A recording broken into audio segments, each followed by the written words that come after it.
Assalamualaikum warahmatullahi wabarakatuh. Perkenalkan, nama saya Malia Hasana dengan NPM 220520101059 dari kelas B Metode Penelitian Desain.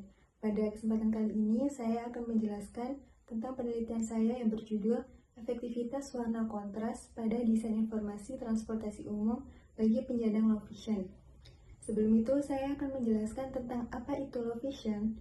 Penyandang low vision adalah orang-orang yang memiliki gangguan keterbatasan penglihatan yang kurang tajam atau jarak pandang yang terbatas maupun karena pandangannya yang sempit. Pada penglihatan orang normal biasanya memiliki ketajaman penglihatan dari jarak 70 sampai 200 kaki atau sekitar 21 sampai 60 meter. Sedangkan penyandang low vision hanya bisa melihat dari jarak 20 kaki atau sekitar 6 meter saja. Latar belakang penelitian ini adalah permasalahan aksesibilitas dalam desain publik, khususnya transportasi umum yang masih sering diabaikan. Padahal, sekitar 1,5 penduduk Indonesia adalah penyandang tunanetra, termasuk kategori low vision. Oleh karena itu, saya ingin melakukan penelitian ini karena yang pertama, untuk mendorong penerapan desain inklusif dalam ruang publik. Desain papan informasi masih kurang ramah bagi pengguna low vision. Lalu yang terakhir, untuk menguji seberapa efektif warna kontras untuk membantu keterbacaan informasi.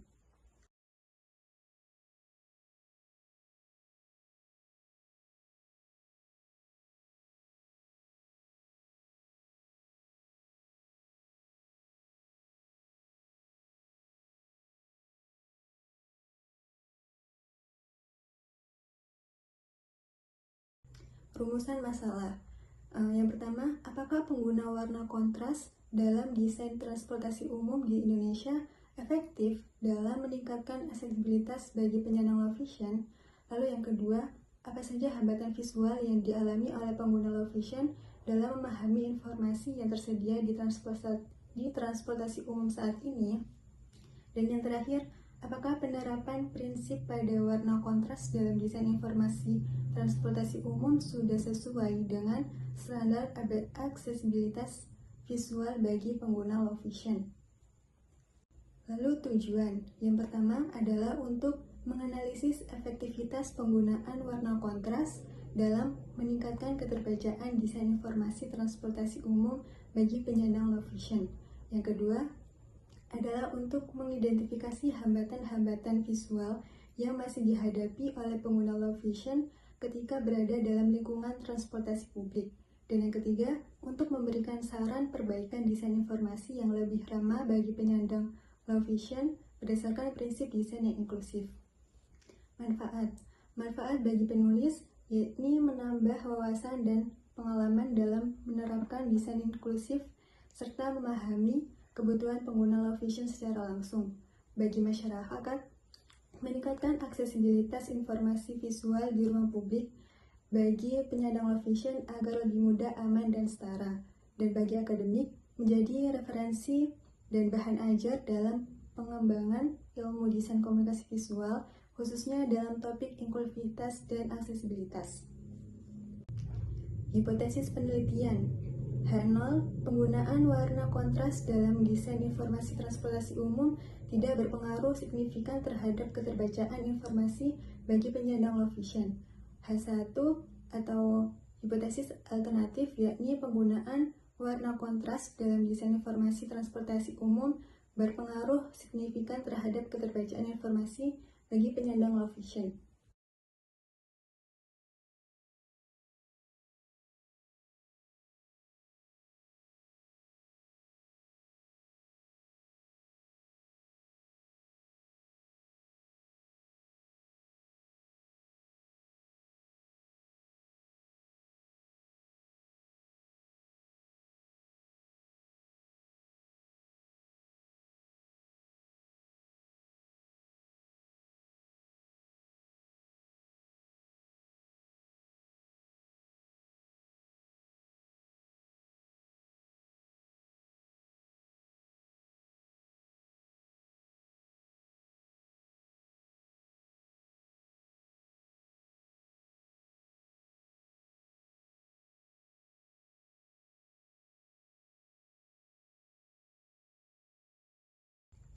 Metode pengumpulan data, yang pertama ada data primer, yaitu wawancara. Wawancara ini dilakukan secara online dan offline dengan beberapa orang penyandang low vision.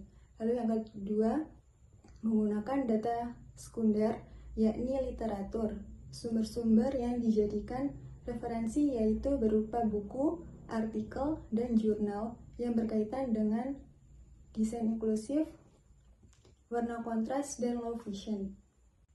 Prosedur penelitian. Yang pertama adalah tahap perencanaan.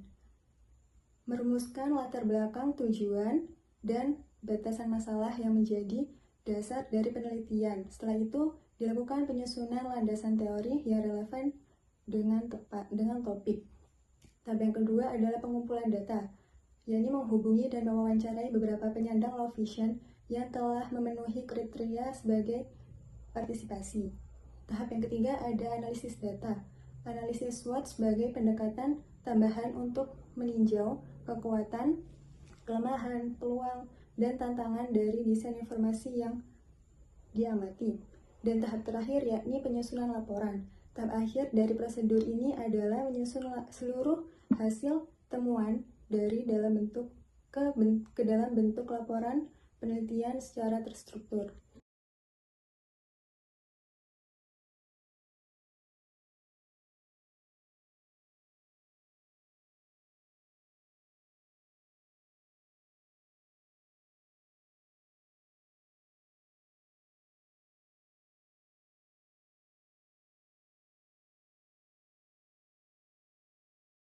Selanjutnya, analisis data wawancara. Wawancara yang pertama dilakukan secara offline dengan Ibu Nur Indah yang berusia 52 tahun dengan jenis kelamin perempuan. Hasil dari wawancara ini yaitu yang pertama, informasi halte terlihat kabur meski dari jarak dekat, sehingga responden mengandalkan bantuan orang sekitar. Lalu yang kedua, merasa bingung dan takut tersesat karena tidak bisa membaca informasi secara mandiri. Dan yang terakhir, simbol arah atau rute tidak dikenali karena tampilannya terlalu kecil. Harapan dari responden yakni ingin adanya papan informasi yang memiliki panduan suara untuk membantu navigasi.